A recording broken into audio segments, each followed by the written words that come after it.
कैसे हो मेरे चैंपियंस? तैयारी चल रही है जोरदार, मस्त एकदम जबरदस्त, जिंदाबाद। बस ऐसे ही तैयारी करते रहना है। और आज मैं आपके लिए जो चीज़ लेके आया हूँ उसमें हमें पिछले पास्ट ईयर क्वेश्चंस के टॉप 50 का जो मैंने कलेक्शन किया है। नो डाउट इसमें से मैंने बहुत सारे क्वेश्चंस इंटरनेट से भी लिए, काफ़ी लोगों ने मेहनत की है, तो वहाँ से भी मैंने चुराए हैं और कुछ मैंने अपने इंक्लूड किए हैं अपने एक्सपीरियंस से। तो मैं इस वीडियो में आपको टॉप 50 क्वेश्चंस जो पास्ट ईयर में रिपीटेड है, मोस्ट रिपीटेड है, उन क्वेश्चंस का डिस्कशन करूंगा। और बिना टाइम वेस्ट किए इस वीडियो में मैं आपका टाइम ज़्यादा वेस्ट नहीं करूंगा, बट फटाफट आपको मैं सारी चीज़ें और सारे क्वेश्चंस एक बार इजी वे में मैं अपने तरीके से एक्सप्लेन कर देता हूँ, क्या पता कुछ बच्चों को हेल्प मिल जाए। तो बढ़ते हैं आगे फटाफट। और सबसे पहले क्वेश्चन की बात करते हैं जो है केमिस्ट्री का। केमिस्ट्री, फिजिक्स, बायो, इन तीनों ही चैप्टर, मतलब इन तीनों ही सिलेबस से, इन तीनों ही सब्जेक्ट्स में से जितने क्वेश्चंस बने हैं और मोस्ट रिपीटेड और मोस्ट इंपॉर्टेंट क्वेश्चंस हैं, हम उन्हीं क्वेश्चंस का डिस्कशन करेंगे। और क्या पता इनमें से कुछ क्वेश्चंस अगर हमारे आ भी गए अच्छे से तो हम उसको अच्छे से परफॉर्म कर पाएंगे। वैसे भी आपके बोर्ड एग्जाम्स में आपको बहुत ही प्रिसाइज और प्रॉपर तरीके से परफेक्ट आंसर लिखना होता है। तो हम सबसे पहले बात करते हैं हमारी इस केमिस्ट्री का ही जो है फर्स्ट चैप्टर का मतलब क्वेश्चन है। और ये क्वेश्चन क्या है? क्वेश्चन है कि what is the colour of ferrous sulphate crystals. और इस फेरस सल्फेट क्रिस्टल को अगर हम स्ट्रांगली हीट करते हैं तो उससे क्या होगा। मतलब कि आपको क्वेश्चन पूछा जा रहा है कि फेरस सल्फेट के जो क्रिस्टल्स हैं और इन क्रिस्टल्स को अगर हम देखें तो इनका कलर क्या होता है और इनको गर्म करेंगे तो क्या होगा। तो फेरस सल्फेट का फॉर्मूला होता है FeSO4 और FeSO4 के क्रिस्टल्स हैं जिसको हम उसके वाटर ऑफ क्रिस्टलाइजेशन में क्या बोलेंगे, FeSO4.7H2O, जिसको हम बोलते हैं ग्रीन विट्रॉल। ये भी पूछ लेते हैं कई बार कि भाई ग्रीन विट्रॉल का केमिकल फॉर्मूला क्या है। तो FeSO4.7H2O को अगर हम गर्म कर देते हैं FeSO4 अलग हो जाएगा, H2O अलग हो जाएगा। और वाटर ऑफ क्रिस्टलाइजेशन में से अगर वाटर मॉलिक्यूल्स को रिमूव करते हैं तो इस प्रोसेस को एफ्लोरेसेंस भी कहते हैं। कभी कभार ये भी पूछ लेते हैं, आपके एनसीईआरटी में नहीं लिखा है बट पूछ लेते हैं। तो FeSO4 जो हमें मिला। अब सेकंड क्वेश्चन क्या है? सेकंड क्वेश्चन ये है कि ये जो FeSO4 है इसको स्ट्रांगली हीट करेंगे तो क्या होगा। तो आप देख रहे हो इसके अंदर, मैं आपको स्क्रीन पे ही एक शेयर करूंगा, इसमें देखो क्या लिखा हुआ है कि FeSO4 स्ट्रांगली हीट होता है तो उसके अंदर आयरन ऑक्साइड यानी कि फेरस ऑक्साइड और साथ में सल्फर डाइऑक्साइड और सल्फर ट्राइऑक्साइड SO3 और SO2 का फॉर्मेशन हो रहा है। तो फर्स्ट क्वेश्चन जो आपको आई थिंक क्लियर हो गया होगा, स्क्रीन पे भी है, आप तो स्क्रीनशॉट ले लेना। सेकंड अगर क्वेश्चन की अगर हम बात करें तो इसका सेकंड क्वेश्चन है कि एक इंसान जो है वो मायोपिया से, उसको डिजीज है मायोपिया। मायोपिया पता ही है आपको, हमारे जो विजन है, हमारा जो आई का डिफेक्ट है, विजन डिफेक्ट है, वो डिफेक्ट 3 टाइप का है, मायोपिया, हाइपरमेट्रोपिया और एक कौन सा है, प्रेसबायोपिया। मायोपिया का मतलब नियर साइटनेस, हाइपरमेट्रोपिया मींस फार साइटनेस और प्रेसबायोपिया में दोनों ही चीज़ें होती हैं, यानी एज के साथ में ये एजिंग डिजीज होती है। तो मायोपिया का लिए एक है कि भाई वो दूर की चीज़ को ढंग से नहीं देख पा रहा है और इस रीज़न के 2 रीज़न क्या हो सकते हैं। तो मैंने आपको यहाँ पे इसकी स्क्रीन भी मैं शेयर कर रहा हूँ। अब देखो इसमें क्या हो रहा है कि यहाँ पर 2 रीजन बताया जा रहे हैं। एक है कि increase in curvature part. Curvature part का मतलब क्या होता है? कर्वेचर ऑफ द लेंस, जो लेंस का कर्वेचर है वो इंक्रीज हो जाएगा तो ये डिजीज हो सकती है। दूसरा क्या लिख रखा है यहाँ पे कि लेंथ ऑफ द बॉल जो है, मतलब हमारा जो आई बॉल है उस आई बॉल का जो लेंथ होता है, उसका जो लेंथ का इंक्रीज होने वाला पार्ट होता है वो अगर हो जाए तो मायोपिया हो जाएगा। और इसके करेक्शन के लिए मैंने बताया था मायोपिया का करेक्शन जब होता है तो मायोपिया का करेक्शन होता है कॉनकेव से और हाइपरमेट्रोपिया का होता है कॉन्वेक्स से। रीजन हमारे पास क्लियर है। मायोपिया मीन्स नियर साइटनेस, यानी कि आई बॉल में रेटिना से पहले इंटरसेक्शन हो जाएगा तो वहाँ पर आपकी इमेज ब्लर हो जाएगी। उसको अपनी जगह पर पहुँचाने के लिए हमें एक ऐसे लेंस की रिक्वायरमेंट है जो क्या करता हो, डाइवर्स। और डाइवर्जिंग लेंस क्या होते हैं? कॉनकेव लेंस होते हैं। ओके, चलो नेक्स्ट क्वेश्चन में बढ़ते हैं। और नेक्स्ट क्वेश्चन में आपसे पूछा जा रहा है कि ये define x creation. X creation को डिफाइन करना है, सिंपल सी बात है। एक्स और क्रिएशन, एक्स मीन्स आउटसाइड और क्रिएशन का मतलब क्या हो रहा है, सिक्रेशन, यानी आउटसाइड सिक्रेशन किस चीज़ का? हमारी बॉडी में जो एक लिक्विड नाइट्रोजिनस वेस्ट बन रहा है वो हमारी बॉडी से बाहर आ रहा है। तो हमारी बॉडी का एक ऐसा सिस्टम जो क्या कर रहा है, लिक्विड नाइट्रोजिनस वेस्ट को यानी यूरिन को, अगर हम शॉर्ट में गए तो यूरिन को बाहर की तरफ निकालना, एक तरीके से क्या हो गया, एक्सक्रीशन। नेक्स्ट पूछा इसके अंदर कि आपको इसकी जो फिल्ट्रेशन की बेसिक यूनिट है वो क्या है। तो हमें पता है, we all know that, nephron. हमारे एक्सक्रीशन का क्या है यूनिट, नेफ्रॉन। सारे सिस्टम के यूनिट्स याद कर लेना। जैसे लंग्स के लिए एल्वेलाई काम करता है ना, ब्रेन के अंदर हमारे सिरे काम करते हैं। ऐसे ही हमारे एलिमेंट्री कैनाल के अंदर क्या होती है, विलेज। विलेज जो है वो फिंगर लाइक फोर्स स्ट्रक्चर्स होती है जो एब्सॉर्प्शन एरिया को क्या कर रही है, बढ़ा रही है। ठीक है, आगे बढ़ते हैं। नेक्स्ट क्वेश्चन इसमें पूछ रखा है आपसे कि एक डायग्राम बनाना है और डायग्राम बनाने के बाद में आपको उसमें बताना है कि कौन कौन सी चीज़ें किस किस चीज़ को परफॉर्म कर रही हैं। तो यूरिन के लिए लॉन्ग ट्यूब स्ट्रक्चर पूछ ली है आपसे। स्टोर यूरिन, मतलब यूरिन को स्टोर कौन कर रहा है, सबको पता है, ये ब्लेडर होता है। यूरिनरी ब्लेडर का काम ही क्या होता है, यूरिन को स्टोर करना। बाकी ईजी है, थियोरेटिकल है, डायग्राम बनाकर आप अच्छे से एक्सप्लेन कर सकते हो। नेक्स्ट क्वेश्चन जो है हमारा वो क्या है, both soap and detergents are some type of salts, what is difference between them. यानी सोप और डिटर्जेंट में डिफरेंस क्या है। तो बेटा मैंने आपको पहले ही बताया था कि सोप जो है वो एक सॉल्ट है कार्बोक्सिलिक एसिड का। इट इज अ सोडियम और potassium salt of long chain carboxylic acid. और सोप की और डिटर्जेंट के अंदर क्या दिक्कत होती है, सोप जो है वो सॉफ्ट वाटर से रिएक्ट कर सकता है, ठीक है, लेकिन डिटर्जेंट जो है वो सॉफ्ट और हार्ड दोनों ही टाइप से क्या है रिएक्ट कर सकता है। रीजन क्या पता है, क्योंकि जो हार्ड वाटर होता है उसकी हार्डनेस कैल्शियम और मैग्नीशियम से होती है। और सोप के लिए मैंने आपको क्या कहा था, सोप का डिफिनेशन, सोप का स्ट्रक्चरल फॉर्मूला जिसमें हाइड्रोफोबिक पार्ट है, हाइड्रोफिलिक पार्ट है। तो सोप जैसे ही पानी में आएगा और वो पानी अगर हार्ड है और उसमें हार्डनेस किसकी है, कैल्शियम और मैग्नीशियम की, तो ये क्या करते हैं, वो सोप के मॉलिक्यूल के साथ एक ऐसा इनसॉल्युबल सॉल्ट बनाते हैं जो कि ये क्या होता है, सॉल्युबल नहीं होता है, यानी इसको हम शॉर्ट बोलते हैं स्कम। कभी कभी हाफ मार्क का क्वेश्चन या किसी एमसीक्यू में भी आ सकता है ये कि स्कम क्या है, तो ये वाली बात हो गई है। दूसरा यहाँ पर इन्होंने ये पूछ लिया है कि list 2 problem that arise due to the use of detergent. देखो डिटर्जेंट जो है वो एक तो नॉन बायोडिग्रेडेबल है, यानी हमारी नेचर के लिए अच्छे नहीं है। दूसरा अगर नेचर के लिए अच्छे नहीं है तो ये डिटर्जेंट वाला जो वाटर है ये जाएगा मिट्टी में, तो हमारी जो मिट्टी है वो क्या हो जाएगी खराब, यानी एक तरीके से सॉइल पॉल्यूशन का भी क्या हो रहा है, ये कॉज बन रहा है। तो इसको हम थोड़ा सा देख सकते हैं और कर सकते हैं। थ्योरेटिकल है, आप अच्छे से कर लोगे, मुझे पूरा भरोसा है। नेक्स्ट क्वेश्चन पे आते हैं और नेक्स्ट में लिखा है name and state the rule of to determine the direction of force experienced by a current. Okay, और नेक्स्ट है इसका अल्फा पार्टिकल। देखो इन दोनों क्वेश्चन के अंदर आप ध्यान रखना, पहला क्या ध्यान रखना है, पहला ये ध्यान रखना है कि फोर्स को डिटरमाइन करने के लिए मैग्नेटिक इफेक्ट में जो रूल है वो तो है लेफ्ट हैंड रूल, फ्लेमिंग्स का लेफ्ट हैंड रूल, जहाँ पे आप क्या करते हो, ये होता है इसको बोलते हैं हम जनरली, ये जो डायरेक्शन होता है ये मैग्नेटिक फील्ड का होता है और ये किसका होता है, करंट का होता है। और तीसरा जो हम देखते हैं वो क्या होता है, फोर्स। तो ये जो फ्लेमिंग्स लेफ्ट हैंड रूल है, ये फ्लेमिंग्स लेफ्ट हैंड रूल क्या शो करता है कि ये है उसके अंदर क्या, फोर्स। थंब किसको बता रहा है, फोर्स को बता रहा है, और ये वाली 4 फिंगर किसको बता रही है, ये बता रही है अपने मैग्नेटिक फील्ड को, और मिडिल फिंगर जो यहाँ पर है वो क्या बता रहा है, करंट को बता रहा है। तो सिंपल सी बात है, फ्लेमिंग के लेफ्ट हैंड रूल को यूज करके हम फोर्स को बता सकते हैं कहाँ पर लग रहा है। और दूसरा अल्फा पार्टिकल, ध्यान रखना बच्चों, अल्फा पार्टिकल बोले तो आपको समझना है direction of current, because alpha particles क्या होते हैं, these are the double ionized helium particles. तो ये एक तरीके से क्या है, अल्फा पार्टिकल्स करंट ही है। अब करंट का डायरेक्शन पता है तो मैग्नेटिक फील्ड पता चल जाएगा, और मैग्नेटिक फील्ड पता चला तो फोर्स पता चल जाएगा। ठीक है, दूसरा ध्यान रखना है, कई बार एग्जाम में आपको जो डायग्राम दे रखे होते हैं वो दे रखे, मतलब डायग्राम में जो डायरेक्शन दे रखा होता है इलेक्ट्रॉन का दे रखा होता है, और इलेक्ट्रॉन का जो डायरेक्शन होता है always opposite to the current होता है। तो आपको तो फाइनली करंट पर पहुंचना है कि जो डायरेक्शन वाले क्वेश्चन आते हैं ना, इसमें क्या होता है कि इलेक्ट्रॉन की डायरेक्शन बताती है, तो आपको समझ आना है कि इसकी जस्ट अपोजिट क्या होगी, इलेक्ट्रिक करंट। और इलेक्ट्रिक करंट अगर मिल गया तो आप उसके साथ मैग्नेटिक फील्ड भी निकाल लोगे और उसके साथ आप फोर्स भी निकाल लोगे, राइट। चलो नेक्स्ट पे आते हैं। नेक्स्ट क्वेश्चन है what is ozone, how is it form. Ozone क्या है पता है, ओजोन एक लेयर है जो किससे बन रही है, ओजोन गैस से। और ओजोन गैस कैसे बन रही है, ऑक्सीजन पर यूवी रेज गिर रही है तो ऑक्सीजन टूट रही है, और ऑक्सीजन टूट रही है तो उसी ऑक्सीजन का आइटम ऑक्सीजन एलिमेंट से मिलकर के O3 बना रहे हैं, and O3 is a formula of ozone gas. तो ओजोन गैस की एक लेयर है जो हमारे बाहर से आने वाली यूवी रेज को रिफ्लेक्ट करती है और अर्थ के टेम्परेचर को बढ़ने से कंट्रोल करती है। अगर यूवी रेज डायरेक्ट अर्थ में आ जाएंगी तो टेम्परेचर इतना बढ़ जाएगा कि जो एक्वेटिक लाइफ है, यानी पानी वाले जो एनिमल्स हैं, ये सब अफेक्ट होंगे, स्किन डिजीज होना, बहुत सारी डिजीज होना, टेम्परेचर इंक्रीज होना, सब कुछ रहेगा, और एक तरीके से लाइफ थोड़ी सी डिस्टर्बेंस क्रिएट होने स्टार्ट हो जाएंगे और डिजीज स्टार्ट हो जाएगी। तो चलो ठीक है, ये तो रहेगा, फोन वाला है, ये मैं शेयर कर रहा हूँ, ये थ्योरेटिकल है, आप आराम से पढ़ोगे तो आपको क्लियर हो जाएगा। हम फटाफट आगे नेक्स्ट कॉन्सेप्चुअल क्वेश्चन पे आते हैं। और नेक्स्ट क्वेश्चन है right the name and structural formula of the compound formed when ethanol is heated with excess of concentrated H2SO4। देखो मैंने आपको एक सिंपल सी बात बताई थी कि इथेनॉल जो है वो 2 कार्बन से है तो इथेनॉल है, 3 से होता तो प्रोपेनॉल होता। आपको ब्यूटेनॉल भी मिल जाए, और अगर हम उसको इथेनॉल और या प्रोपेनॉल या ब्यूटेनॉल को कंसंट्रेटेड H2SO4 की प्रेजेंस में गर्म कर रहे हैं, अभी एग्जांपल में जो स्क्रीन पे शेयर हो रहा है उसको आप देखोगे तो उसमें आपको पता चल जाएगा। इथेनॉल को गर्म करेंगे तो इथीन बनेगा, यानी ये जो रिएक्शंस होती है ना, कौन सी, इथेनॉल और इथेनोइक एसिड वाली, इन रिएक्शंस में कब क्या बनेगा, 2 या 3 ही है, ज़्यादा नहीं है। इथेनॉल की बेचारे की 2 ही है और इथेनोइक एसिड की 4 है। इनको अच्छे से पढ़ लेना क्योंकि इसके अंदर एस्ट्रिफिकेशन, सपोनिफिकेशन और उसके अंदर प्रेजेंट होने वाले प्रेजेंस जिसकी होती है ना कैटलिस्ट की, तो कैटलिस्ट है या टेम्परेचर है, इन सब का ध्यान रखना है। कहीं पे भी एक्स लिख के बोल देंगे इसमें एक्स क्या है, तो ये XYZ वाले क्वेश्चंस में ज़्यादातर पूछा जाता है। और यहाँ पर भी जनरली आपसे पूछ लिया है कि भी H2SO4 की प्रेजेंस में गर्म करेंगे तो क्या होगा, तो इथीन और वाटर मॉलिक्यूल बनेंगे। चलो आगे बढ़ते हैं। State the role of concentrated H2SO4 in this reaction, right chemical equation for the H2SO4 जो है वो एक जनरली स्ट्रॉन्ग ऑक्सीडाइजिंग एजेंट भी है, और दूसरा यहाँ पर हम इसको यूज़ करेंगे तो वो एक तरीके से डिहाइड्रेजिंग एजेंट भी है, जो क्या कर रहा है, H2 को रिमूव कर रहा है, यानी इथीन बन रही है। पहले इथेनॉल था, अब वो इथीन बन रही है। नेक्स्ट क्वेश्चन देखते हैं। If the image formed by a mirror for all positions object placed, ठीक है, राइट वगैरह सब दे रखा है आपको, right one use such mirror are to point by and define the radius of curvature. देखो इस क्वेश्चन के अंदर आपको जनरली क्या बता रखा है कि एक तरीके से अगर एक मिरर के सामने, एक लेंस के सामने अगर हम कोई भी ऑब्जेक्ट रखते हैं तो उस ऑब्जेक्ट की जो पोजीशन है, वो ऑब्जेक्ट की पोजीशन से आपको पता चल जाएगा कि इसका आंसर, यानी इसकी जो इमेज बननी है वो कहाँ बननी है। तो पहले तो आपको क्या दिमाग में रखना है, केस, जितने भी कॉनकेव मिरर और कॉन्वेक्स लेंस और कॉनकेव लेंस और कॉन्वेक्स मिरर, इन चारों के जो बहुत सारे डायग्राम है, 16 डायग्राम है, वो सारे डायग्राम अच्छे से करना। ये अलग से ना पूछे तो न्यूमेरिकल में पूछ लेंगे, बट पूछेंगे जरूर, तो इस चीज़ का ध्यान रखना है। बाकी आप ये जो स्क्रीन पे देख रहे हो, ये आपको क्लियर हो जाएगा कि इसमें क्या लिखा है। नेक्स्ट क्वेश्चन देख लेते हैं। उसमें रेडियस ऑफ कर्वेचर आपको दे रखा है वैसे।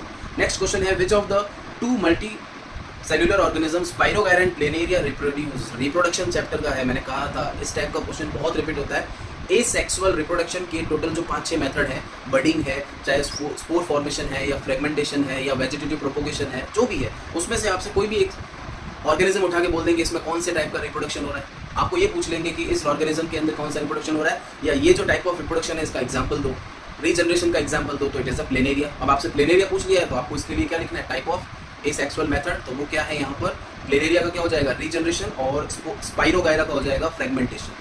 ये आप याद कर लेना, इस पर क्वेश्चन पूछते हैं।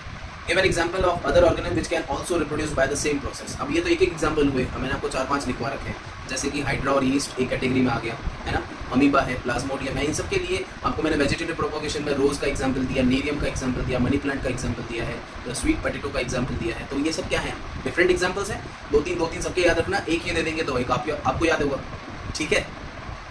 State the reason why carbon can neither form C4+ cations और C4-, यानी कि उसकी वैलेंसी जो है वो -4 और +4 दोनों ही नहीं होती है, and it form covalent bond. Also state reason, तो नीचे लिखा बैड कंडक्टर ऑफ इलेक्ट्रिसिटी है, low melting point and boiling point. Simple सी बात है, कार्बन है तो कार्बन के बाहर वाले सेल में क्या होता है, कार्बन के बाहर वाले सेल में होता है 4 इलेक्ट्रॉन, यानी इसके वैलेंस इलेक्ट्रॉन कितने हैं 4।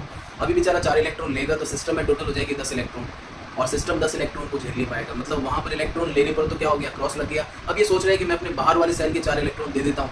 अगर ये 4 इलेक्ट्रॉन देगा तो इसका जो न्यूक्लियस है वो अपने बाहर के वैलेंस इलेक्ट्रॉन के क्या है, नज़दीक है, because it is a small atom. Carbon क्या है, छोटा एटम स्ट्रक्चर है, तो जितना ज़्यादा साइज कम होता है बाहर के इलेक्ट्रॉन पर पकड़ जो है उतनी ज़्यादा होती है। तो ये अंदर वाला जो न्यूक्लियस है ना, ये बाहर वाले 4 इलेक्ट्रॉन को जाने नहीं देगा, और अगर ये जाने नहीं देगा तो 4 इलेक्ट्रॉन निकल भी नहीं पा रहे हैं, कार्बन फंस गया, ना तो जा पा रहे हैं ना ले पा रहे हैं। तो ऐसे में बेचारा क्या करेगा, शेयरिंग ही करेगा। तो वो शेयरिंग करके क्या करता है, बॉन्ड बनाता है, and the chemical bond which is formed due to the sharing of electron is called as covalent bond. तो यहाँ पे क्या लिखा है इन्होंने कि कार्बन कोवैलेंट बॉन्ड क्यों बनाता है, तो रीजन हमारे सामने है, आप अच्छे से देख सकते हो, स्क्रीन में भी आपको मिल रहा है, और आप इसको अच्छी तरीके से वापस एक बार देख लोगे, समझ में आ जाएगा कि शेयरिंग से कोवैलेंट बॉन्ड बनते हैं, और ट्रांसफरिंग से क्या बनते हैं, आयोनिक बॉन्ड, जो हमने चैप्टर 3 में पढ़ रखा है, उसमें भी क्वेश्चन बनते हैं इलेक्ट्रॉन डॉट स्ट्रक्चर को लेकर। ढंग से पढ़ के जाना, कुछ एग्जाम्पल्स आगे बढ़ते हैं। इन्होंने बोला bad conductor of electricity, but carbon is a non metal, तो कार्बन क्या है, एक बैड कंडक्टर ही होगा because it is a non metal. लेकिन ध्यान रखना, इसका जो एक एलोट्रोप होता है विच इज ग्रेफाइट, जो क्या होता है, कंडक्टर होता है। ये ध्यान रखना, एक्सेप्शन है जो आपको याद रखना है। मेल्टिंग पॉइंट और ये बॉइलिंग पॉइंट लो क्यों है, आयोनिक बॉन्ड जो होते हैं वो स्ट्रॉन्ग होते हैं, तो उनके मेल्टिंग पॉइंट और बॉइलिंग पॉइंट क्या होंगे, हाई होंगे। बट ये क्या है, कोवैलेंट बॉन्ड, और कोवैलेंट बॉन्ड अगर है तो ये उसके कंपैरेटिवली क्या होता है, वीक होता है, तो इसके मेल्टिंग पॉइंट और बॉइलिंग पॉइंट भी क्या होंगे, वीक, मतलब कम होंगे। नेक्स्ट पे आते हैं। An electric motor rated 1100 watt is connected to 220 volt mains. The current drawn, इसमें आपको देखो न्यूमेरिकल पूछा है, ये मैंने आपको पहले भी पिछले वीडियो में बताया था एक बार। क्या चीज़ होती है यहाँ पे कि आपको रेटिंग दे रखी होती है, आपको वहाँ बता रखा होता है इतने पावर है, इतना ये है। तो ऐसे क्वेश्चंस में आपको क्या करना है, सिंपल सी बात है, क्या क्या गिवन है आपको, इसके अंदर पावर गिवन है, वोल्ट गिवन है, आपको फॉर्मूला पता है P = VA, लगाओगे हो जाएगा, स्क्रीन पे दिख रहा है, इजीली सॉल्व हो जाएगा, पहले भी हमने कर रखा है, ज़्यादा टाइम वेस्ट नहीं करेंगे। कुछ यूनिट्स के बारे में आपको पता होना चाहिए कि इतने यूनिट्स हैं तो उसको हम क्या बोल सकते हैं, जैसे 1 यूनिट = 1 kWh। अब इतने दिन का एक्सपेंडिशन हो रहा है, इतने दिन उसको हम क्या कर रहे हैं, स्पेंड कर रहे हैं, इतने दिन उसको हम क्या कर रहे हैं, खर्च कर रहे हैं। तो उसके हिसाब से आपके पास फॉर्मूला आता है P = E/T, तो E = P × T। P कितना निकला, × T किया, T करते ही आपका आंसर आ गया। एक और चीज़ मैं आपसे शेयर कर लेता हूँ। आपको बोल दिया जाता है कि P का वैल्यू दे रखा है 2 किलोवाट, राइट, और आपको बोल दिया जाता है कि आपको V दे रखा है 220, I का वैल्यू है 5 एम्पियर। इस अरेंजमेंट में सर्किट में क्या होगा, मतलब अगर ये अरेंजमेंट है जो गिवन है तो सर्किट में क्या होगा, तो ध्यान से देखना है। P = फॉर्मूला है VI, तो I = P/V। अब हमें पता है I = P/V है, P दे रखा है 2 किलोवाट, और ये इसमें कन्वर्ट करना पड़ेगा वॉट में, तो ये हो जाएगा 2000 वॉट अपॉन वोल्ट कितना दे रखा है, 220 वोल्ट। अब ये कट करेंगे तो क्या आएगा, I = 9.9 करके एम्पियर में आएगा। ऊपर देख रहे हो आप, एम्पियर की वैल्यू कितनी दे रखी है, 5 एम्पियर, और यहाँ कितना आ रहा है 9.9, यानी ये वैल्यू इस वैल्यू से ज़्यादा हो रही है। तो इस चीज़ से तो क्या हो जाएगा, सर्किट में ओवरलोड हो जाएगा। ओवरलोड होने से यहाँ पर आपका जो फ्यूज़ है वो कट हो जाएगा, डिस्कनेक्ट हो जाएगा, आपका सर्किट यहाँ पर प्रिवेंट होगा, बिकॉज फ्यूज़ जो है यहाँ पर एक सेफ्टी डिवाइस है, तो आपका जो सर्किट है वो एक तरीके से प्रिवेंट होगा। लेकिन आप देख रहे हो यहाँ पर एक ओवरलोड वाली कंडीशन हो रही है, आई की वैल्यू ज़्यादा आने से क्या हो जाएगा, ओवरलोड हो जाएगा। तो ऐसे क्वेश्चंस भी कभी कभी पूछ लेते हैं, आपको पता होना चाहिए, इसलिए जस्ट आपसे मैंने शेयर कर दिया, ठीक है। नेक्स्ट क्वेश्चन देख लेते हैं. What happen when in a human female the egg released by the ovary is not fertilized. Name one bacterial and one viral infection caused due to unsafe sex. मतलब यहाँ पर एक तो बता रखा है कि अगर एग फर्टिलाइज नहीं होंगे तो क्या होगा. तो हमने एक टर्म पढ़ा था मेंस्ट्रुअल साइकिल, यानी जिसको हम बोलते हैं एक तरीके से पीरियड्स. तो पीरियड्स जो है वो क्यों होते हैं, रीज़न क्या होता है. आपकी जो एग्स हैं यानी जो ओवरी से निकलने वाले ओवम है, एग सेल्स हैं, ये फर्टिलाइज नहीं होंगी. तो ये फर्टिलाइज नहीं होने पर क्या होगा, यूटेरस की जो इनर लाइनिंग है उस इनर लाइनिंग के साथ ब्लीडिंग के साथ बाहर आ जाते हैं, इजैक्यूलेट हो जाते हैं. और इससे क्या होता है, वो सारे के साथ ये चीज़ रिपीट होती है मंथ से मंथ, यानी हर 28 to 30 डेज में ये चीज़ रिपीट होती है. इसको हम पीरियड बोलते हैं. पीरियड का मतलब ये होता है एक फिक्स इंटरवल के साथ अगर कोई फिनोमेना होता है तो वो क्या होता है, पीरियड्स. तो ये एक पीरियड्स होते हैं जनरली. और दूसरा इसमें पूछा है कि इससे क्या होगा, इसके अंदर रीजन पूछा है. तो बैक्टीरियल इन्फेक्शन से गोनोरिया है, सिफिलिस है, सेक्सुअल डिजीज कह सकते हैं जो जनरली यहाँ पर हो सकती है. गोनोरिया है, सिफिलिस है, वायरल इन्फेक्शन से आपके एड्स है यानी वॉट्स है. तो ये वाली बात है. नेक्स्ट आगे बढ़ते हैं. Distinguish between roasting and calcination which is very important. Metallurgy वाला part, metals and non metals में आप लोगों को पता है कि 3 पार्ट में चैप्टर डिवाइडेड है, राइट. पहला पार्ट कौन सा है जिसमें हम देख रहे हैं कि उसके अंदर मेटल और नॉन मेटल की प्रॉपर्टीज बता रखी है. दूसरा पार्ट कौन सा है जिसमें बता रखा है कि इसके अंदर आयोनिक बॉन्ड का फॉर्मेशन होगा, कैसे उसमें आयोनिक बॉन्ड की जनरल प्रॉपर्टीज है वो है ना, physical state, melting point, boiling point, conductivity और सॉल्युबिलिटी. तो उसके साथ में लास्ट में एक पॉइंट है metallurgy. Metallurgy is extraction of metals. Pure metal जो होती है ना, प्योर मेटल उसको एक्सट्रैक्ट करते हैं अपनी इम्प्योरिटी से. तो इस प्रोसेस को हम क्या बोलते हैं, मेटलर्जी. और मेटलर्जी में जनरली होता क्या है ये आपको पता ही है कि जो माइंस होती हैं उन माइंस में से हम क्या करते हैं, माइनिंग. और माइनिंग करते हैं तो माइनिंग करने से क्या होता है, मिनरल्स मिलते हैं. अगर इन मिनरल्स में some amount of metal is present, अगर इनके अंदर मेटल है तो इन मिनरल्स को हम क्या बोलते हैं, ओर. और हमें पता है कि जो मेटल है, हमें जो पता है कि जो मेटल्स हैं इनकी भी एक रिएक्टिविटी सीरीज है. केदारनाथ का माली आलू जरा फीके पकाता है, इस टाइप की सीरीज मैंने आपको याद करवा रखी है इससे पहले वीडियो में. तो उस सीरीज के अकॉर्डिंग अगर हम देखें तो हमारे पास 3 टाइप की मेटल्स होती हैं, हाई रिएक्टिव, मीडियम रिएक्टिव और लो रिएक्टिव. तो इन तीनों की मेटल्स के एक्सट्रैक्शन के क्या होंगे, मेथड भी अलग अलग होंगे. तो यहाँ पर आपसे इस ओर के 3 जो मेथड है उसमें से आपसे पूछा है यहाँ पर कि कैल्सिनेशन एक प्रोसेस है और एक रोस्टिंग प्रोसेस है. तो मैं आपको बता दूं जो मीडियम रिएक्टिव ओर होते हैं उनके अंदर क्या होता है, या तो ये जो सल्फेट मतलब ये जो ओर होते हैं मीडियम रिएक्टिव मेटल्स की, एग्जांपल वाइज हम जिंक ले लेते हैं. तो जिंक का कार्बोनेट और जिंक का सल्फाइड यानी ZnCO3 और ZnS. तो इन दोनों को हम क्या करते हैं, कैल्सिनेशन और रोस्टिंग करते हैं. कैल्सिनेशन किसका होता है, कार्बोनेट ओर का. C से C याद रख लो, कैल्सिनेशन एंड C4 कार्बोनेट. तो कार्बोनेट ओर किसका होगा, जिंक का होगा. कैसा होगा, ZnCO3. अब कैल्सिनेशन में क्या होता है, रोस्टिंग में क्या होता है. अच्छा, roasting is done for sulphide ore. ZnS is a sulphide ore which is known as blende, zinc blende. इसको बोलते हैं जिंक ब्लेंड. ठीक है. क्वेश्चन है डिस्टिंग्विश करना है अपने को. तो सिंपल सी बात है, अगर आपसे डिस्टिंग्विश पूछे या फिर आपको इसके अंदर सिमिलरिटीज पूछे, दोनों में ही आपको आंसर देना है. पहले आपको क्या बताना है कि calcination is done for carbonate ore and sulphide किसके लिए, सल्फाइड के लिए क्या हो रहा है, रोस्टिंग. दूसरा, कैल्सिनेशन में ऑक्सीजन जो है वो एब्सेंस होती है या बहुत कम होती है. रोस्टिंग के अंदर ऑक्सीजन जो होती है वो भरपूर यानी कि एक्सेस में होती है ना. तो this process is in the presence of excess oxygen और उसके लिए क्या होता है, एब्सेंस ऑफ ऑक्सीजन. अच्छा, कैल्सिनेशन में क्या करते हैं, उसमें भी हम मेल्टिंग पॉइंट से नीचे उसको गर्म करते हैं और रोस्टिंग में भी मेल्टिंग पॉइंट से नीचे गर्म करते हैं, उसको हीट करते हैं. यानी ore is heated below the melting point. दोनों में है ये सिमिलरिटी हो गई. लेकिन कार्बोनेट को अगर गर्म करेंगे तो CO2 गैस रिलीज होगी और सल्फाइड वाले पार्ट को अगर हम ऑक्सीजन की प्रेजेंस में गर्म करेंगे तो SO2 वाली बात होगी. तो एक CO2 रिलीज कर रहा है, SO2 रिलीज कर रहा है. तो आप डिफरेंशिएट आराम से कर लोगे और इससे हमें मिलेगा क्या, मेटल ऑक्साइड. अब उस मेटल ऑक्साइड का ऑक्सीजन हटाना है तो मेटल मिलेगा. और फाइनली उसका इलेक्ट्रोलाइटिक रिफाइनिंग करके हम कैथोड पर क्या मिलाते हैं, क्या मिल जाता है हमें, क्या मिल जाता है, प्योर मेटल मिल जाता है. कई बार ऐसा भी क्वेश्चन आता है कि इन इलेक्ट्रोलाइटिक रिफाइनिंग और electrolytic process where the pure metal is obtain. तो आपको लिखना होता है, ऑप्शन के अंदर टिक करना होता है एट कैथोड. ध्यान रखना, कैथोड माइनस होता है, एनोड प्लस होता है. ऐसे वो याद मत, दिमाग मत लगाना कि कैटाइंस जो होते हैं वो प्लस होते हैं तो कैथोड प्लस होगा, कैथोड माइनस होता है, ध्यान रखना. नेक्स्ट आगे बढ़ते हैं. इसके अंदर ये जो इसका पार्ट है ये आप आराम से देख लोगे. अगर कॉपर है या जिंक है तो किसी भी मेटल का हम क्या कर रहे हैं, एक्सट्रैक्शन कर रहे हैं तो उसी का इलेक्ट्रोलाइट यूज होता है. जिंक मेटल का कर रहे हैं तो जिंक सल्फेट और कॉपर का कर रहे हैं तो copper sulphate. Next question, student holding a mirror. क्योंकि क्वेश्चन देखो बहुत सारे हैं तो मैं कुछ क्वेश्चंस को सिर्फ स्क्रीन पे शेयर करके ही क्लियर कर दूंगा और कुछ क्वेश्चंस हैं जिनको मैं यहाँ भी शेयर करूंगा. कुछ को मैं फटाक से दिमाग में तुम्हारे डाल के और आगे बढ़ जाऊंगा क्योंकि जहाँ पर ज़्यादा इजी नहीं है, टफ है, उसको मुझे थोड़ा सा एक्सप्लेन करना पड़ेगा. तो नेक्स्ट क्वेश्चन है, student holding a mirror in his hand and directed a reflecting surface of the mirror towards the sun. He then directed the reflected light. इस क्वेश्चन में जनरली आपसे पूछा जा रहा है what should he do to burn the paper. Which type of mirror does he have?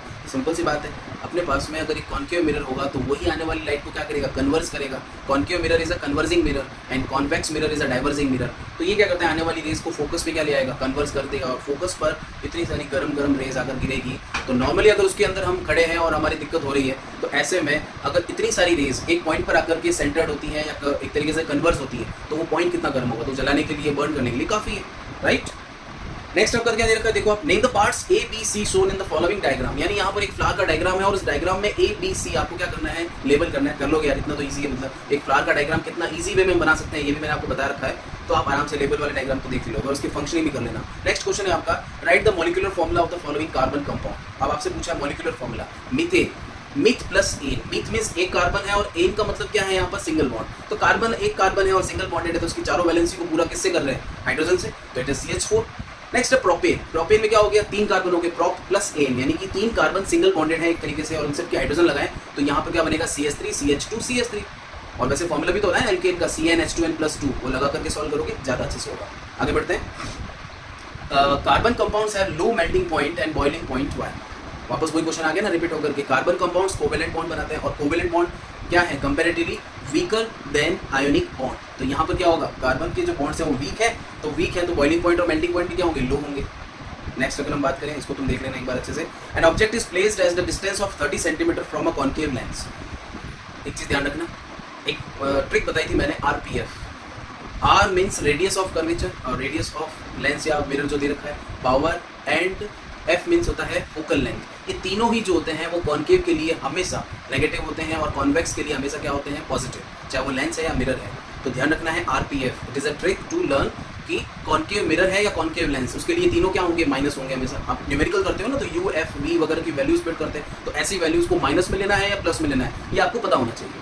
अच्छा, एक और चीज़ क्या है, U मीन्स होता है object distance from the mirror और लेंस। तो ऑब्जेक्ट अगर 30 सेंटीमीटर है, 20 है, जितना भी है, उसको हमेशा माइनस लेना है, चाहे वो कॉन्वेक्स है, कॉन्केव, कुछ भी है। इट इज़ यूनिवर्सल माइनस, यानी ये माइनस ही रहेगी इसकी वैल्यू, क्योंकि हमेशा लेफ्ट साइड में है ना, तो इसको याद रखना है। देख लोगे तुम इस क्वेश्चन को, सामने सॉल्यूशन है, तो एक बार आप थोड़ा सा देखना है और फिर भी दिक्कत लगे तो बताना है। Why is there a difference in the rate of breathing between aquatic organism and terrestrial organism? And draw a diagram of human respiratory system and label करना है उसको। डायग्राम तो तुम लेबल कर लोगे। अब रोल की बात करें तो ब्रीदिंग के लिए जो ऑक्सीजन की रिक्वायरमेंट होती है, वो ऑक्सीजन की रिक्वायरमेंट तुम्हें पता है किस टाइप से होती है। देखो, एक्वाटिक एनिमल्स जो होते हैं, उन एनिमल्स को अपना रेस्पिरेशन किससे करना होता है, गिल्स के थ्रू करना होता है, और हम किससे करते हैं, हमने। तो ये जो रेट है, ब्रीदिंग रेट है, ये एक्वाटिक का ज़्यादा रहेगा, और ये रेट जो है कि जहाँ पर हम क्या देख रहे हैं, टेरेस्ट्रियल मीन्स हम, तो हमारे अंदर कम रहेगा। डायग्राम की बात आप बना लोगे। On heating blue coloured powder of copper nitrate, copper nitrate it is CuNO3 volt twice, ये ध्यान रखना है। और in boiling tube black pepper वगैरह, ब्लैक कॉपर ऑक्साइड बन रहा है, तो सिंपल सी बात है, कॉपर नाइट्रेट को अगर हम गर्म कर रहे हैं, ऐसा ही मैंने आपको एक क्वेश्चन करवाया था जिसमें हमने क्या देखा था, PbNO3, इसको अगर हम गर्म कर रहे हैं तो लेड ऑक्साइड के साथ में नाइट्रोजन डाइऑक्साइड और ऑक्सीजन, यहाँ पर इसका बन रहा था येलो कलर, इसका बन रहा था brown gas, because nitrogen dioxide is a brown gas. तो ये सेम क्वेश्चन है, इसमें क्या है, कॉपर नाइट्रेट की बात हो रही है। कॉपर नाइट्रेट को गर्म करेंगे, कॉपर ऑक्साइड बनेगा जो ब्लैक है, साथ में आपकी क्या बन रही है, इसके अंदर नाइट्रोजन डाइऑक्साइड जो ब्राउन कलर्ड गैस है, और एक कलरलेस गैस बनेगी जो क्या होगी, oxygen. Identify the type of reaction, तो it is a thermal decomposition, अगर गर्म कर रहे हैं तो थर्मल डिकम्पोजिशन। और बैलेंस्ड इक्वेशन कर लोगे, मुझे पता है बैलेंसिंग आती है आपको, pH भी आप बता दोगे, क्योंकि ये एक बेस होगा, क्योंकि मेटल का ऑक्साइड क्या होता है, बेस होता है। Next question, right the function of each of the following. देखो, कॉर्निया, आइरिस, आई स्ट्रक्चर में iris, cornea, retina, ciliary muscles, बहुत सारे पार्ट्स हैं, सबके फंक्शंस याद कर लेना, इसमें भी वही दे रखा है, आप आराम से कर लोगे। और नीचे आपके कुछ एटमॉस्फेरिक फिनोमेना के ऊपर काम चल रहा है, तो उसको भी आप अच्छे से देख के एक बार स्क्रीन पे मैं शेयर कर रहा हूँ, पढ़ लेना, ज़्यादा डिस्कशन करने की जरूरत नहीं है। आपको वो पता है कि एटमॉस्फेरिक रिफ्लेक्शन क्या होता है, स्कैटरिंग क्या होती है, और प्रिज्म के जो 2 फिनोमेना है, एक है रिफ्लेक्शन और एक है डिस्पर्जन, तो आप आराम से कर लोगे। नेक्स्ट क्वेश्चन की अगर हम बात करें, व्हाट आर हार्मोन्स। अब इस क्वेश्चन में क्या है, हार्मोन्स के बारे में पूछा है। हार्मोन्स क्या होते हैं, एक तरीके से हमारी बायोलॉजिकल एंजाइम्स ही है, जो हमारी बॉडी के अंदर क्या कर रहे हैं, क्या कर रही है हमारी बॉडी के अंदर, कंट्रोल और कोऑर्डिनेशन कर रहे हैं। तो थायरॉक्सिन के बारे में पूछा है आपसे, थायरॉक्सिन क्या है, thyroxine which is secreted by thyroid gland. जितने भी ग्लैंड्स हैं, उन सारी ग्लैंड्स के हार्मोन्स, उन सारी ग्लैंड्स की पोजीशंस, उन सारी ग्लैंड्स की फंक्शंस और इनकी एक्सेस और लेस इफेक्ट्स, यानी अगर ज़्यादा हुआ तो क्या होगा, कम। जैसे कि आपकी थायराइड ग्लैंड है, थायराइड ग्लैंड का एक्सेस सिक्रेशन हुआ तो उससे क्या हो जाएगा, आपके एक्सेस क्या हो जाएगा, आंखें एकदम से बाहर निकल जाती है, मतलब कि एक डिजीज बन जाती है, या फिर आपको पता रखा है गले में स्वेलिंग आती है जब लेस इफेक्ट होता है, जो गोइटर डिजीज बोलते हैं। कई बार ऐसा क्वेश्चन पूछ लिया जाता है। नेक्स्ट क्वेश्चन देख लेते हैं एक बार। नेक्स्ट क्वेश्चन पे बात करते हैं। अभी नेक्स्ट क्वेश्चन दे रखा है list the important product of chlor alkali process. बेटा देखो, क्लोर एल्कली प्रोसेस की अगर हम बात करें तो क्लोर एल्कली प्रोसेस आपके चैप्टर 2 का एक बहुत ही इंपॉर्टेंट पार्ट है। अगर क्लोर एल्कली प्रोसेस बोल रहे हैं, क्यों बोल रहे हैं इसको क्लोर एल्कली, बिकॉज यहाँ पे सोडियम क्लोराइड का जो एक्वस सॉल्यूशन है which is called brine solution. Brine solution क्यों बोलते हैं, क्योंकि ब्राइन सॉल्यूशन का मतलब यहाँ पर 20% एक्वस कॉन्सेंट्रेशन होती है। तो ब्राइन सॉल्यूशन को हम क्या करते हैं, इलेक्ट्रिकली कंडक्ट करते हैं, ट्रीट करते हैं। तो sodium hydroxide which is called alkali base जो पानी में सॉल्युबल होते हैं। दूसरा बनता है क्लोरीन, तीसरा बनता है हाइड्रोजन। तो क्लोरीन और एल्कली बेस साथ साथ फॉर्म हो रहे हैं, इसलिए इसको बोलते हैं क्लोर एल्कली प्रोसेस। और इसकी इंपॉर्टेंस क्या है, यूजेस क्या है, आपको मैं यहाँ पे शो कर रहा हूँ, आपको याद कर लेना है इजीली। इसकी केमिकल इक्वेशन भी पूछी जाती है। नेक्स्ट क्वेश्चन है study the following circuit and find effective resistance, next current, और उसके नेक्स्ट है potential difference across the 5 ohm resistance. In questions में आप देख रहे हो एक सर्किट है, तो सीरीज सीक्वेंस और पैरेलल सीक्वेंस को पहचान के आपको पहले तो रेजिस्टेंस निकालने के लिए बोला जा रहा है। दूसरा आपको क्या बोल रहे हैं, करंट। अगर आपको करंट फाइंड आउट करनी, फॉर्मुला सामने, V equals to I R, I is equals to V upon R, V की वैल्यू गिवन, R की वैल्यू गिवन, I निकल जाएगा। नेक्स्ट आपसे पूछा जा रहा है कि यहाँ पर 5 ओम के ऊपर आपको क्या बताना है, रेजिस्टेंस के ऊपर करंट का वैल्यू बताना है या डिफरेंस बताना है, पोटेंशियल डिफरेंस। तो आपके पास formula V equals to I R, और अगर हम बात कर रहे हैं यहाँ पर V की, तो I और R हमारे गिवन है, इनटू करके हम आंसर निकाल देंगे। नेक्स्ट क्वेश्चन दे रखा है in a cross between violet flower, मतलब देखो वायलेट फ्लावर और व्हाइट फ्लावर, यानी 2 टाइप के कलर के फ्लावर हैं। इसको रिलेट करना है मोनोहाइब्रिड क्रॉस से। जैसे हमने मोनोहाइब्रिड क्रॉस में पढ़ रखा है, वो सेम रिजल्ट यहाँ भी रहते हैं। बाकी ये क्वेश्चन आपसे इजीली हो जाएगा, कोई दिक्कत नहीं। प्रोजेनी का मतलब यहाँ पर है नेक्स्ट ऑफस्प्रिंग से, ठीक है। When ethanol react with ethanoic acid, देखो ये क्वेश्चन फिर से रिपीट हुआ है। इथेनॉल और इथेनोइक एसिड रिएक्ट करते हैं तो एस्टर बनता है, इसकी रिएक्शन बताई थी मैंने, और ऐसे यहाँ पर शो भी हो रही है। दूसरा, इथेनॉल और इथेनोइक एसिड के साथ में जब एस्टर बनता है, इसी एस्टर को कास्टिक सोडा यानी NaOH से रिएक्ट करवाते हैं, तो क्या बनता है सोप का बेसिक फॉर्मूला, और इस रिएक्शन को बोलते हैं सपोनिफिकेशन रिएक्शन। यानी एस्टरिफिकेशन के बाद आपको सपोनिफिकेशन भी पढ़ लेना है, क्वेश्चन पूछ लेते हैं। State the class of compound to which the fruity smelling belong, है ना, राइट द केमिकल फॉर्मूला। देखो फ्रूटी स्मेलिंग बिलोंग आपसे कह दिया है, तो सिंपल सी बात है, यहाँ पर H2SO4 को रिएक्ट करवा, मतलब की प्रेजेंस में करवा रहे हो, बन क्या रहा है, यहाँ पर इथेनॉल के साथ में एस्टर बन रहा है, तो फिजिकल प्रॉपर्टीज भी होने की होंगी। तो कोई स्वीट स्मेल कर रहा है, तो फ्रूटी स्मेल कर रहा है, तो इसको आप लिख लोगे अच्छे से, कोई दिक्कत वाली बात नहीं है, नॉर्मल सा क्वेश्चन है। Draw the pattern of magnetic field line produce around the current carrying straight conductor. देखो फिर से क्वेश्चन रिपीट हुआ, यानी ऐसे क्वेश्चंस में आपको circular loop, straight conducting wire, solenoid, तीनों में से कहीं से भी क्वेश्चन पूछेंगे, मैंने पहले ही कहा था। और एक क्वेश्चन यहाँ पर बार बार रिपीट हो रहा है, तो मेरी रिक्वेस्ट है राइट हैंड थंब रूल को पढ़ लेना, वो यहाँ पे देख लो स्क्रीन पे गिवन है। इस रूल से आप अच्छी तरीके से मैग्नेटिक फील्ड बना भी लोगे और डायरेक्शन को भी लिख लोगे। बाकी मैंने आपको एक ट्रिक जो है वो शेयर कर रखी है, और वो क्या थी कि जब आप किसी स्ट्रेट कंडक्टिंग वायर में अगर करंट का डायरेक्शन अपवर्ड, ऊपर की तरफ बता रहे हो, तो ऐसे में आपको क्या करना है, कॉन्सेंट्रिक सर्कल, जो कॉन्सेंट्रिक सर्कल मैग्नेटिक फील्ड के बन रहे हैं, उनके बिल्कुल राइट साइड में, जैसा यहाँ पर एरो बना है वैसा ही एरो इधर और इधर बनाएंगे, और फिर घूम के वापस कहाँ आएगा, इसके बाद। इससे आप क्या कर सकते हो, किसी भी कंडक्टिंग वायर में क्या कर सकते हो, डायरेक्शन ऑफ मैग्नेटिक फील्ड को भी शो कर सकते हो। यानी कंफ्यूज होने की जरूरत नहीं है, चाहे वो स्ट्रेट कंडक्टिंग वायर हो या फिर लूप हो या फिर सोलेनॉइड हो, आप किसी में भी कर सकते हो, राइट। चलो नेक्स्ट क्वेश्चन देखते हैं। क्वेश्चन नंबर 27 है ये वैसे तो, और हो सकता है ऊपर नीचे थोड़ा सा हो जाए, बट ये 27 है। Write down difference between arteries and when, बहुत ईजी क्वेश्चन है। आर्टरी और वेन, अब आर्टरी क्या होती है, जो प्योर ब्लड का कंडक्शन कर रही है, मींस डीऑक्सीजनेटेड, और वेन्स क्या कर रही है, इम्प्योर ब्लड का, विच इज डीऑक्सीजनेटेड। अच्छा पाथवे पूछ लिया आपसे, तो आर्टरीज हमेशा हार्ट टू ऑर्गन होती है, और वेन्स क्या होती है, ऑर्गन टू हार्ट। और आपसे डिफरेंसेस यहाँ पे लिखे हुए हैं, आप आराम से कर सकते हो। इसमें आर्टरी में वॉल एब्सेंट होते हैं, उसमें वॉल प्रेजेंट होते हैं, ऐसे करके बहुत सारे से डिफरेंसेस हैं, आप पढ़ोगे अच्छे समझ में आ जाएगा, ज़्यादा कोई दिक्कत वाली बात नहीं है। The teacher while conducting practical in the laboratory divide the student into 3 group. 3 group है, लेमन जूस वाला एक टोमेटो जूस और कॉफी, और ये एक सोडियम हाइड्रोक्साइड। कुछ ने डिफरेंशिएट करके आपको बताना है कि कौन से ग्रुप के अंदर पीएच की वैल्यू क्या होगी। तो एसिड वाले ग्रुप होंगे वो लेस देन 7 होंगे, बेस वाले ग्रुप होंगे वो ग्रेटर देन 7 होंगे, और जो न्यूट्रल होगा वो कहाँ पर होगा, एक्सेट 7 पर होगा। बच्चों वाला क्वेश्चन है, फिर भी आपको एक बार मैंने डिस्कस कर लिया, आ सकता है। The teacher while conducting practical laboratory, ऐसे क्वेश्चंस में आपसे भी वापस वो यूनिवर्सल इंडिकेटर की बात, ऑल द बेस्ट, अच्छे से करना है, डू योर बेस्ट। और उसके अंदर एक चीज़ का बहुत ध्यान रखना है, देखो मुझे बार बार बोलना पड़ रहा है, आपके क्वेश्चंस के जो आंसर्स है वो प्रिसाइज होने चाहिए और प्रॉपर होने चाहिए, डायग्राम नीट एंड क्लीन होना चाहिए, और काम भी बहुत अच्छे से होना है। मार्क्स तो मिलेंगे, कहाँ जाएंगे, हम छीन के ले आएंगे, ठीक है। फिर से once again all the best, अच्छे से करना है, डू योर बेस्ट, शानदार करना है।